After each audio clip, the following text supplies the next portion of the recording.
నమస్తే welcome to Sri paper news. ముందుగా headlines. వ్యవసాయ అనుబంధ రంగాలపై సీఎం చంద్రబాబు నాయుడు సమీక్ష. సాగు సంగతి తెలుసుకునేందుకే శాటిలైట్ సర్వే నిర్వహించాలని అధికారులకు దిశానిర్దేశం.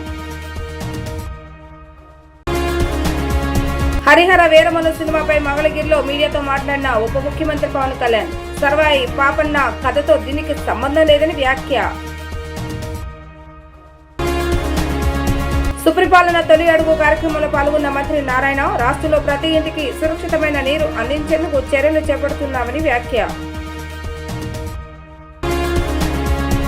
రాష్ట్రమంతటా ఏ సర్వే నెంబర్ భూమిలో ఏ పంటలు పండిస్తున్నారనే దానిపై సమగ్ర శాటిలైట్ సర్వే నిర్వహించాలని సీఎం చంద్రబాబు నాయుడు అధికారులను ఆదేశించారు. అవసరం మేరకే ఎరువులు, పురుగు మందులు వినియోగించేలా రైతులకు అవగాహన కల్పించాలని అన్నారు. అన్నదాత సుఖీభావ పథకానికి ఈ పంట ద్వారా అర్హులను గుర్తించి వారందరికీ ఆర్థిక సహాయం అందించాలని దిశానిర్దేశం చేశారు. అన్ని కాలువలకు నీరు విడుదల చేసి చివరి ఆయకట్టుకు సాగు నీరందించాలని స్పష్టం చేశారు. సచివాలయంలో వ్యవసాయం అనుబంధ రంగాలపై ముఖ్యమంత్రి చంద్రబాబు నాయుడు 4 గంటలకు పైగా సుదీర్ఘంగా సమీక్ష నిర్వహించారు. ల్యాండ్ రీసర్వే అనంతరం వ్యవసాయ రికార్డులు సమీకరించాలని అధికారులను ముఖ్యమంత్రి ఆదేశించారు. తూర్పుగోదావరి జిల్లా విక్కవోలు మండలం బలభద్రపురంలో చేపట్టిన శాటిలైట్ సర్వేతో సమగ్ర సమాచారం వెల్లడైందన్నారు. క్షేత్రస్థాయిలో సేకరించిన సమాచారం శాటిలైట్ సర్వే సమాచారం సరిపోల్చాలని స్పష్టం చేశారు.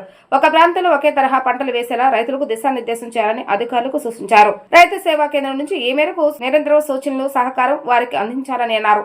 పంటల ప్రణాళిక, ఉత్పత్తులకు విలువ జోడింపు, రైతులకు సహకారం అందజేసేందుకు ఏఐ చాట్ బోట్ వినియోగంపై సమీక్షలో చర్చించారు. ఏఐ ద్వారా రైతులకు అవసరమైన సమాచారాన్ని వారికి అందేలాగా చూడాలని స్పష్టం చేయడం జరిగింది.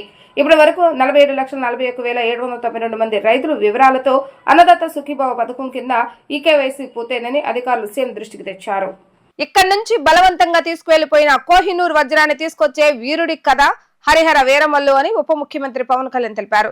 పూర్తి ఫిక్షనల్ స్టోరీ అని అన్నారు. సర్వాయి పాపన్న కథతో దీనికి సంబంధం లేదని ఆయన పేర్కొన్నారు. మంగళగిరిలోని జనసేన పార్టీ కార్యాలయంలో నిర్వహించిన చిట్ చాట్ లో ఉప ముఖ్యమంత్రి పవన్ కళ్యాణ్ మాట్లాడుతూ, పవన్ రాజకీయాలతో బిజీ అయిపోయాడు. ఇకపై చేసే సినిమాలు తూతూ మంత్రంగా ఉంటాయనే మాట రాకూడదన్న ఉద్దేశంతోనే ఈ సినిమా కోసం చాలా కష్టపడ్డాను. కథలో ఉన్న బలానికి నా బెస్ట్ ఇచ్చానని అన్నారు. సీఎం రోజు నన్ను చూస్తున్నారుగా, ఒకవేళ మూవీ చూసినా 5 నిమిషాలు చూస్తారేమో. ప్రస్తుతం చంద్రబాబు నాయుడు చాలా బిజీగా ఉన్నారు. కూటమి ఎమ్మెల్యేలు కోరితే స్పెషల్ స్క్రీనింగ్ ఏర్పాటు చేస్తామని ఆయన వ్యాఖ్యానించారు. ఆంధ్రప్రదేశ్కి చాలా కీలకమైనది అది ఈ పర్టికులర్ సినిమా. ఎందుకంటే కోహినూర్ డైమండ్ ప్రపంచవ్యాప్తంగా ప్రసిద్ధి. దాని చుట్టూ దాని రక్త చరిత్ర కూడా తెలుసు. అలాంటి కోహినూర్ డైమండ్ మన విజయవాడ కృష్ణానది తీరం దగ్గర మనకున్న కొల్లూరు ఒకప్పుడు వజ్రాల గనులు ఉన్నాయి, అక్కడ దొరికిన వజ్రం. అలాగే మన మచిలీపట్నం విపరీతమైన అంతర్జాతీయ స్థాయిలో ఎక్స్పోర్ట్ ఇంపోర్ట్కి లావాదేవీలకి చాలా నిలయం అది.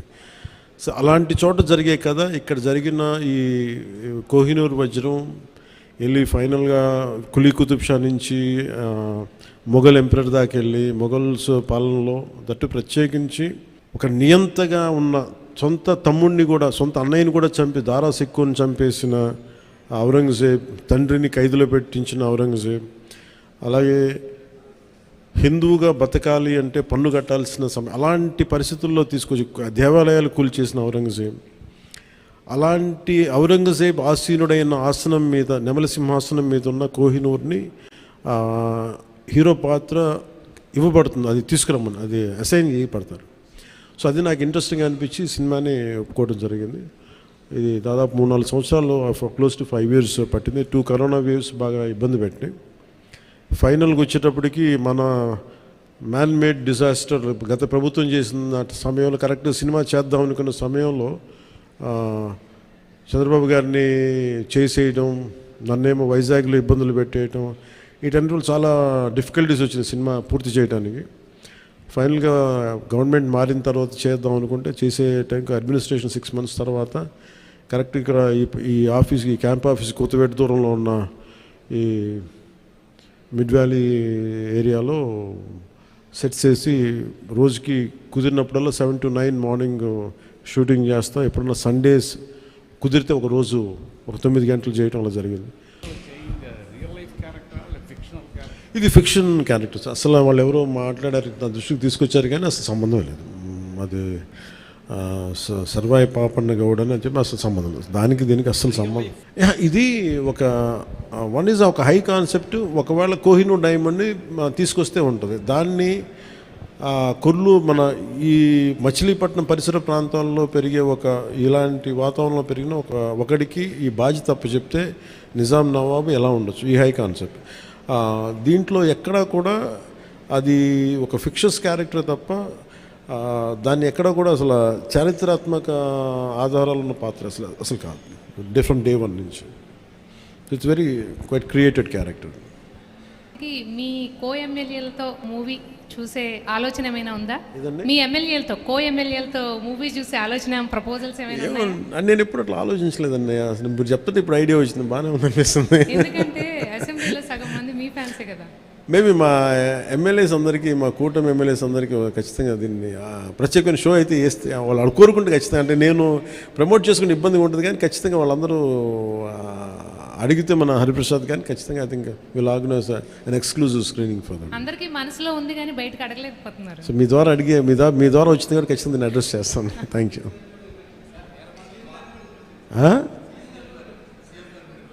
సీఎం గారు బిజీగా నాకు సినిమాలు మా అయితే ఒక 5 నిమిషాలు చూస్తారేమో. ఎందుకు రోజు నన్నే చూస్తుంటారు కదా, సినిమా చూస్తున్నట్టు అనుకుంటారు. కృష్ణా జిల్లా పెడన నియోజకవర్గంలో వచ్చే 2 ఏళ్ల కాలంలో 91,18,00,000 రూపాయల నిధులు వెచ్చించి ప్రతి ఒక్కరికి సురక్షితమైన త్రాగునీరు అందజేసేందుకు చర్యలు చేపడుతున్నామని రాష్ట్ర మున్సిపల్ శాఖ మంత్రి నారాయణ తెలిపారు. రాష్ట్ర ప్రతి ఇంటికి సురక్షితమైన త్రాగునీరు అందించాలన్న లక్ష్యంతో కూటమి ప్రభుత్వం ముందుకు వెళ్తుందని పేర్కొన్నారు.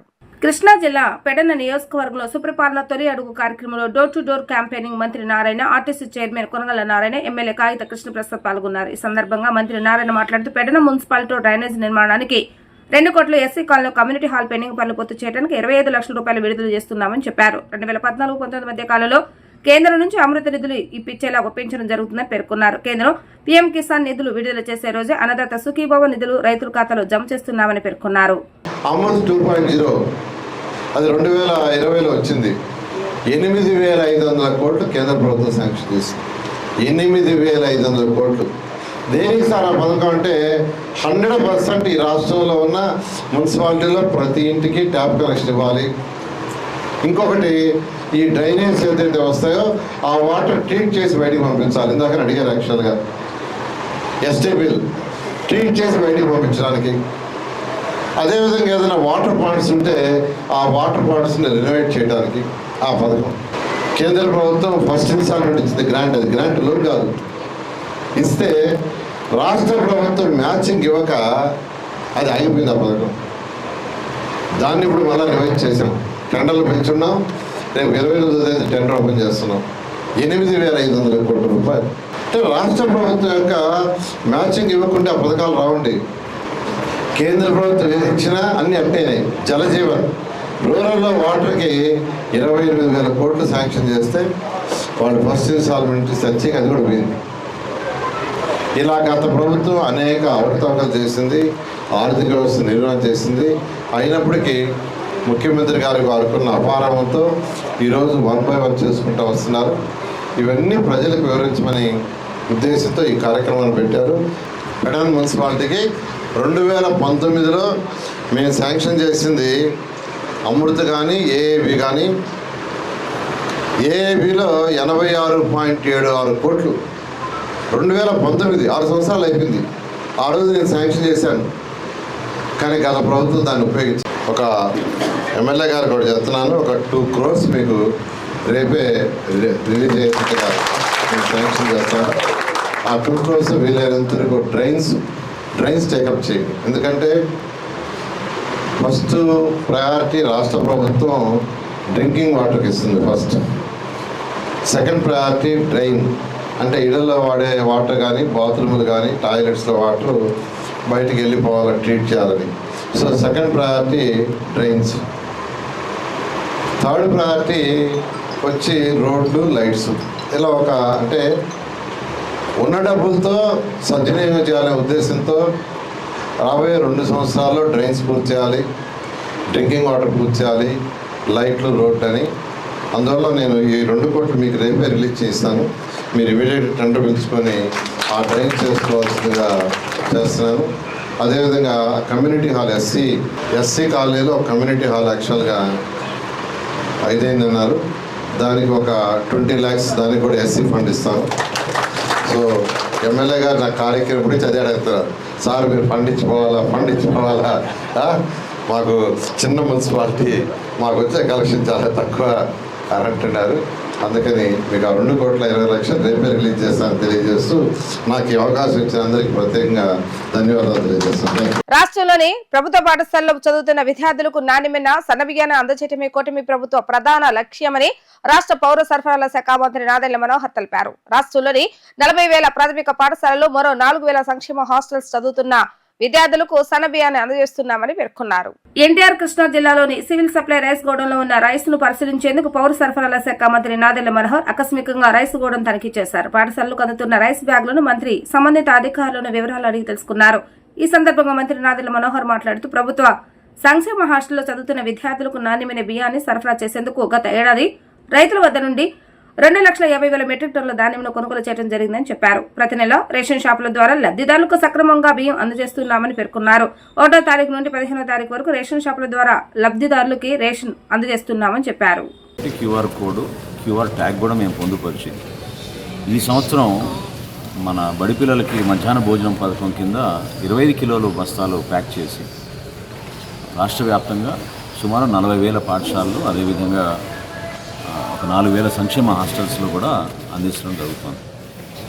మొదటి నెల చాలా అద్భుతంగా జరిగింది. చాలామంది దాని గురించి ప్రత్యేకంగా చూసి వాళ్ళు కూడా ఈ కార్యక్రమం చాలా బాగుందనే విషయం తెలియపరచడం జరిగింది. ఇంకా మెరుగుపరచడానికి కోసం ఎక్కడ కూడా ఆ గ్యాప్ లేకుండా ఎవరైతే రైతాంగం ఆ రోజు మన పిలుపు మేరకు కూటమి ప్రభుత్వం ముఖ్యమంత్రి గారిని, గౌరవ ఉప ముఖ్యమంత్రి గారిని గౌరవించుకుంటూ వాళ్ళు చేసిన ఆ కార్యక్రమం ధాన్యం కొనుగోలు విషయంలో ప్రిఫర్డ్ వెరైటీ బియ్యం, సన్న బియ్యం ఏదైతే మనం సేకరించామో అది అంతిమంగా మన బిడ్డల కోసం ఉపయోగిస్తామని మాట ఇచ్చాం.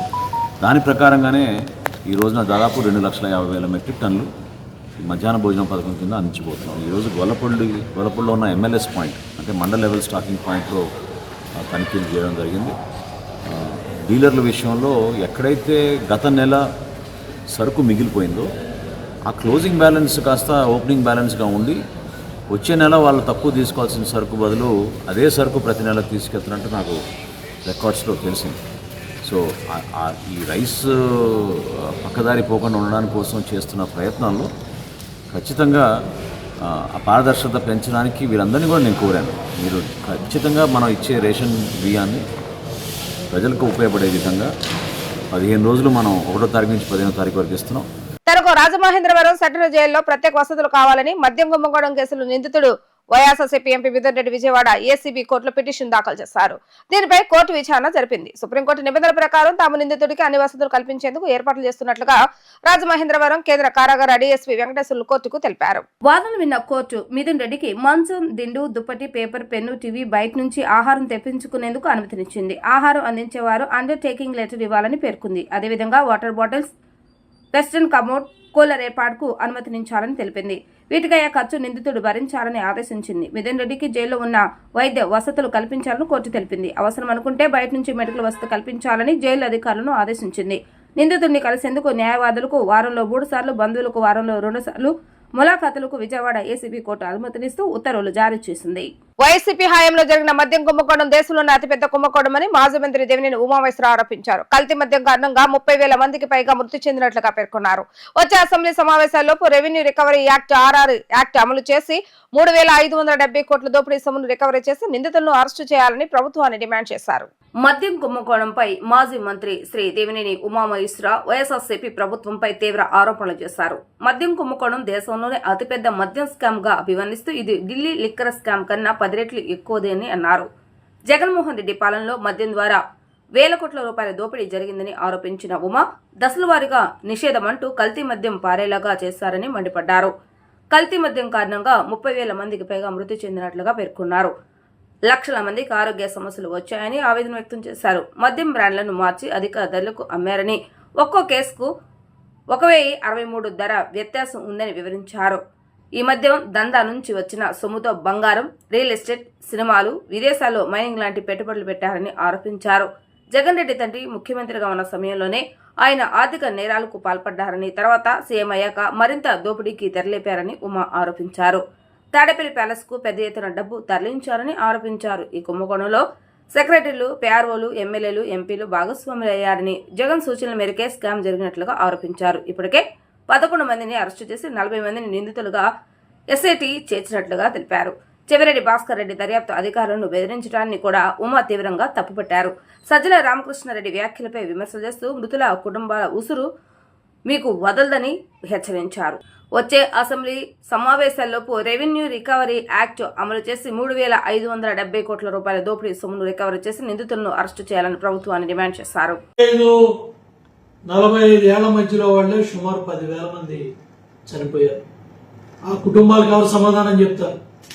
ఇవాళ ఈ సిట్ విచారణతో పాటు హెల్త్ డిపార్ట్మెంటు, సంబంధిత శాఖలు కూడా బాధ్యత తీసుకొని ఎవరైతే గత 5 సంవత్సరాల్లో ఈ కిడ్నీ బారిన పడి కిడ్నీ కేసులు, లివర్ కేసులు, ఊపిరితిత్తులు ఏ అయితే నాసిరకం మద్యం బ్రాండ్ల ఆల్ గవర్నమెంట్ హాస్పిటల్స్ కావచ్చు, ప్రైవేట్ హాస్పిటల్స్ కావచ్చు, ఈ చనిపోయిన ఈ నాసిరకం మద్యం బారిన పడిన కుటుంబాలు కూడా కోర్టు తలుపులు తట్టాలా. ఇటువంటి వ్యక్తులు మళ్లీ ప్రజా జీవితంలో రావటానికి వీల్లేదు. ఇటువంటి వ్యక్తులు దుర్మార్గంగా ఇవాళ దగ్గర 48 మంది ఈ కుంభకోణంలో ఇదై ఉన్నారు. ఇప్పటికి 11 మంది ముద్దాయిలు దొరికారు. ఎవరు వీళ్ళంతా? జగన్మోహన్ రెడ్డి దగ్గర సెక్రటరీలుగా పనిచేసిన వాళ్ళు, పిఆర్ఓలుగా పనిచేసిన వాళ్ళు, తనతో పాటు ఎమ్మెల్యేలుగా పనిచేసిన వాళ్ళు, తనతో పాటు ఎంపీలుగా పనిచేసిన వాళ్ళు, తనతో పాటు రాజ్యసభ ఎంపీగా పనిచేసిన వాళ్ళు, తనతో పాటు ఎవరైతే దందాలో భాగస్వాములయ్యారో ఇవాళ విదేశాలకు పంపించేశారు, సెల్ ఫోన్లు బాగా కొట్టేశారు. ఇన్ని దుర్మార్గాలు చేసిన జగన్మోహన్ రెడ్డి శాసనసభకి వెళ్లకుండా కబుర్లు చెప్తా ఉన్నాడు. ఎందుకు చెప్తున్నాడంటే కబుర్లో శాసనసభకి వెళ్తే చర్చ జరుగుద్ది, చర్చ జరిగితే బ్రాండ్లన్నీ బయటకు వస్తాయి, చర్చ జరిగితే చనిపోయిన కుటుంబాల పేర్లు బయటకు వస్తాయి, చర్చ జరిగితే గవర్నమెంట్ హాస్పిటల్లో జరిగిన చర్చ అంతా కూడా బయటకు వస్తుంది. కాబట్టి అవన్నీ కూడా రాకుండా ఉండాలని ఇవాళ జగన్మోహన్ రెడ్డి ట్వీట్లు పెట్టి ఇవాళ బెంగళూరులో కాలక్షేపం చేస్తూ ఎవరైతే యువకర్తలు ఉన్నారో ఆ యువకర్తలను పెట్టుకొని గంజాయి బ్యాచ్ కి నువ్వు వెళ్ళి సానుభూతికి వాక్యాలు చెప్తావు. అట్లాగే ఇవన్నీ కూడా జగన్మోహన్ రెడ్డి ఒక ప్రణాళిక ప్రకారం, ఒక పథకం ప్రకారం ఒక్క లిక్కర్లోనే ఇన్ని వేల కోట్లు, దగ్గర ఈ 3,000 కోట్లు 30,000 కోట్ల దాకా వెళ్తుందో, ఎక్కడ దాకా వెళ్తుందో ఈ ఛార్జ్ షీట్లన్నీ బయటకు వస్తే గానీ తెలీదు. అన్నిటికీ మూల విరాట్ జగన్మోహన్ రెడ్డి కనుసన్నల్లోనే ఈ అధికార యంత్రాంగాన్ని అంతా కూడా భ్రష్టు పట్టించి అధికార యంత్రాంగం ఇవాళ చూడండి, జగన్మోహన్ రెడ్డి ప్రభుత్వ పరిపాలనలో పనిచేసిన డీజీలుగా పనిచేసిన వాళ్ళు జైలుకి వెళ్ళి వచ్చారు, ఐఏఎస్లుగా పనిచేసిన వాళ్ళు కొంతమంది జైలుకి వెళ్ళి వచ్చారు. ఏదైతే 5 సంవత్సరాల్లో ఈ షెల్ కంపెనీలు పెట్టి జగన్మోహన్ రెడ్డి సిబిఐ ఈడీ విచారణలో 43,000 కోట్లు దొరకటం వల్ల ఈ తడవ ఏం చేశాడంటే ఈ డబ్బంతా కూడా 1,000 కోట్ల రూపాయలు బంగారంలోకి వెళ్ళింది. మొన్న పొద్దుటూరులో ఈ బులియన్ మార్కెట్ బంగారం షాపులలో చెప్తున్నారు ఇవాళ 10 గ్రాములు కొనుక్కొని మరి పెళ్లి చేసుకునే సామాన్యులు కూడా అయ్యా ఈ రేట్ ఎందుకు అయ్యా ఇంత పెరిగిందంటే ఏం చెప్తామమ్మా, 1,000 కోట్ల రూపాయలు బంగారు బిస్కెట్లలో మార్చేసి విదేశాలకు తరలించారు, ఎస్టేట్లలో భూమిలో దాచారు, కంటైనర్లో 500 నోట్ల కట్టలన్నీ కూడా ఎక్కడికి వెళ్ళాయో కూడా ఊహకందని విధంగా దోపిడీ చేశారు. పోలీస్ యంత్రాంగాన్ని అడ్డం పెట్టుకొని 151 సీట్లు మతంతో అధికార దర్పంతో ఈ దుర్మార్గాలన్నీ పాల్పడ్డాడు. ఎన్నికల్లో 100 కోట్లు ఈ దోచుకున్న డబ్బులోంచి ఎలక్షన్ డబ్బులు వెళ్ళిపోయాయి. 100 కోట్లు ఒక్కొక్క జిల్లాకి 100 కోట్లు ఖర్చు పెట్టాడు. అట్లాగే సిద్ధం సభకి ఒక్కొక్క సభకి 25-30 కోట్లు 50 కోట్లు ఖర్చు పెట్టాడు. సిద్ధం 175 అని ఆ డబ్బంతా కూడా పేదవాడి రక్తం తాగి ఆ నాసిరకం మద్యంతో ఇన్ని 1,000 కోట్లు సంపాదన దోపిడీ చేసి ఇంకా జగన్మోహన్ రెడ్డి శ్రీరంగ నీతులు చెప్తా ఉన్నాడు. బయట దేశాల్లో బ్యాంకులు పెట్టడం ఏంటి, బయట దేశాల్లో ఆఫ్రికన్ కంట్రీస్ లో మైనింగ్ వ్యాపారాలు ఏంటి, మొత్తం 1, 2, 3 ఎన్నో కుట్రలో కుతంత్రాలు ఇవన్నీ కూడా ఉన్నాయి. ఇవి ఆరోపణలు, ఇవన్నీ కుట్రపూరితం అని జగన్మోహన్ రెడ్డి కలబొల్లి కబుర్లు చెప్తా ఉన్నాడు. జగన్మోహన్ రెడ్డితో సహా ఈ దొంగలంతా కూడా జైలుకి చేరాలి, కేసులు త్వరితగతంగా ట్రయల్ జరగాలి, వీళ్ళకి కఠినమైన శిక్షలు పడి శాపనార్థాలు పెడుతున్నాడు. పిల్లి శాపనార్థాలు సజ్జల రామకృష్ణారెడ్డి, నీ పిల్లి శాపనార్థాలు, నీలాంటి దుర్మార్గులు ఈ సజ్జల రామకృష్ణారెడ్డి అవ్వచ్చు, ఈ వైవి సుబ్బారెడ్డి అవ్వచ్చు, ఈ దుర్మార్గులంతా కూడా జగన్మోహన్ రెడ్డితో దుష్ట చతుష్టయంగా తయారయ్యి ఈ దుర్మార్గులంతా కూడా ఈ 1000 కోట్ల దోపిడీకి భాగస్వాములై నిన్న పిల్లి శాపనార్థాలు పెడుతున్నాడు. ఉసురు తగులుతుందని. ఎస్, సజ్జల రామకృష్ణారెడ్డి, జగన్మోహన్ రెడ్డి, మీ వైసీపీ నాయకులందరూ కూడా ఈ 30,000 మంది ఎవరైతే నాసిరకం మద్యం బారిన పడి చనిపోయారో వాళ్ళందరూ ఉసురు తగులుతుంది. కృష్ణానది ఎగువ ప్రాంతాల నుండి భారీగా వరద నీరు ప్రకాశం బ్యారేజ్ తరలి వస్తుంది. జిల్లాలో కురిసిన వర్షాలకు తోడు బ్యారేజ్ ఎగువ ప్రాంతాల్లో ఉన్న ప్రాజెక్టుల నుండి వరద నీరు విడుదల చేయడంతో ప్రస్తుతం ప్రకాశం బ్యారేజ్ వద్ద ఇన్ అవుట్ ఫ్లోలు 21,000 క్యూసెక్లుగా ఉంది. ఎగువ ప్రాంతాల నుండి ప్రస్తుతం బ్యారేజ్ కి 20,745 క్యూసెక్ల వరద నీరు వస్తుండగా సాగునీటి అవసరాల కోసం 2,623 క్యూసెక్ల నీటిని కృష్ణా తూర్పు పశ్చిమ కాలువల ద్వారా విడుదల చేస్తుండగా మిగులు జలాలు 18,125 క్యూసెక్ల నీటిని సముద్రంలోకి విడుదల చేస్తున్నారు. ఐటీ ఇతర కంపెనీలు మంగళగిరికి వచ్చేందుకు ఆసక్తి చూపిస్తున్నాయని, భవిష్యత్తులో 50,000 మంది పనిచేసేందుకు అవకాశం ఉందని విద్యా ఐటీ శాఖ మంత్రి నారా లోకేష్ పేర్కొన్నారు. మంగళగిరికి ఐటీ, నాన్ ఐటీ కంపెనీలు వచ్చేందుకు ఆసక్తి చూపిస్తున్నాయని, ఇందుకు అవసరమైన మౌలిక వసతుల కల్పనపై అధికారులు దృష్టి సారించాలని అన్నారు. మంగళగిరి నియోజకవర్గ వ్యాప్తంగా చేపట్టిన పలు అభివృద్ధి పనుల పురోగతిపై ఉండవల్లి నివాసంలో అధికారులతో మంత్రి నారా లోకేష్ సమీక్షించారు. వివిధ పనుల పురోగతిని అధికారులు పవర్ పాయింట్ ప్రజెంటేషన్ ద్వారా వివరించారు. ఈ సందర్భంగా మంత్రి నారా లోకేష్ మాట్లాడుతూ మంగళగిరిలో వివిధ ప్రభుత్వ భూముల్లో దశాబ్దాలుగా నివాసం ఉంటున్న వారికి 2వ విడతలో 2,000 ఇళ్ల పట్టాల పంపిణీకి చర్యలు చేపట్టాలని ఈ సందర్భంగా అధికారులను ఆదేశించారు. మిగిలిన ఇళ్ల పట్టాల విషయంలోనూ పనులను వేగవంతం చేయాలని సూచించారు. ప్రజలు నివసించేందుకు అనుకూలంగా వివిధ ప్రాంతాల్లో నియోజకవర్గ వ్యాప్తంగా 10,000 టిట్కో ఇళ్లను నిర్మించవలసిన అవసరం ఉంది. ఇందుకు అవసరమైన స్థల సేకరణపై అధికారులు దృష్టి సారించాలని అధికారులను ఆదేశించారు. నియోజకవర్గంలో అందుబాటులో ఉన్న భూముల వివరాలను ఈ సందర్భంగా అధికారులు మంత్రికి వివరించారు.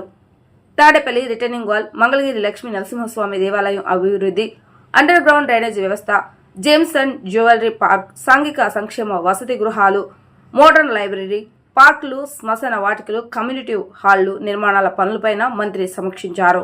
వార్తలు ముగించే ముందు హెడ్లైన్స్ మరొకసారి. వ్యవసాయ అనుబంధ రంగాలపై సీఎం చంద్రబాబు నాయుడు సమీక్ష. సాగు సంగతి తెలుసుకునేందుకే శాటిలైట్ సర్వే నిర్వహించాలని అధికారులకు దిశానిర్దేశం. హరిహర వీరమల్లు సినిమాపై మంగళగిరిలో మీడియాతో మాట్లాడిన ఉప ముఖ్యమంత్రి పవన్ కళ్యాణ్. సర్వాయి పాపన్న కథతో దీనికి సంబంధం లేదని వ్యాఖ్య. సుపరిపాలన తొలి అడుగు కార్యక్రమంలో పాల్గొన్న మంత్రి నారాయణ, రాష్ట్రంలో ప్రతి ఇంటికి సురక్షితమైన నీరు అందించేందుకు చర్యలు చేపడుతున్నామని వ్యాఖ్య.